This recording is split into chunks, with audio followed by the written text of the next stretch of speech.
Thank you, sir.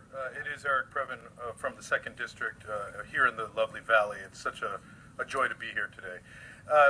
Item 1, of course, the traditional lien item, I scanned briefly, and of course I concluded that about 80% of them are from downtown in either yours, Mr. Harris Dawson's district, or Mr. Price's district, which is a little worrisome, I must say, CD7, of course, because the Valley is so far for that group. And it seems to me like, and I'm going to reach out here in a positive way, it seemed like you continued them for that reason.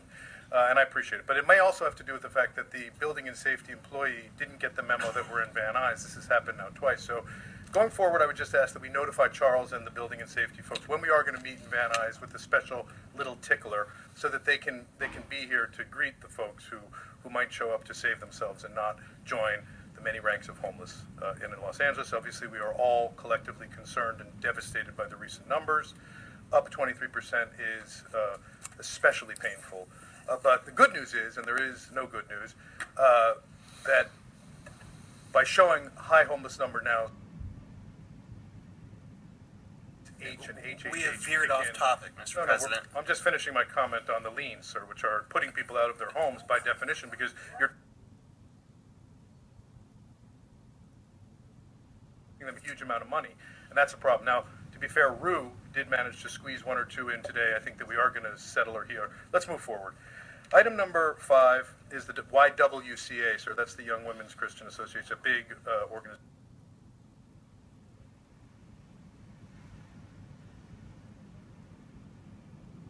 They've run into some bitter antagonism from Washington, I feel. And here it's for a project to get some affordable units into their new facility, and we have obviously providing some help with the TEFRA hearing to get their $20 million in bonds.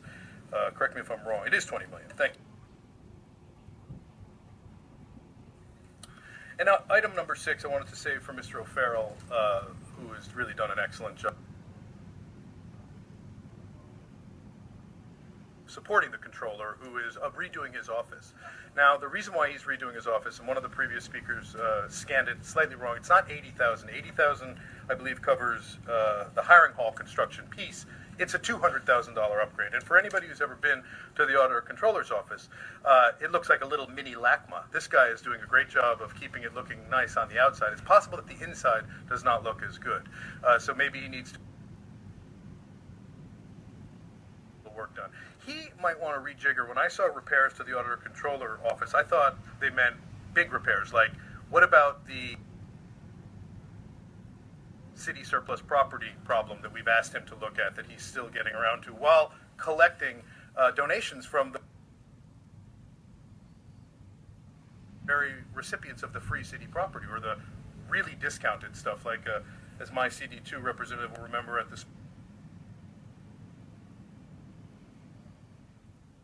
Landing, we had a firehouse that, you know, wasn't his. It was Wendy Gruhl and all those characters. They shushed it right out the door at a very, very low price.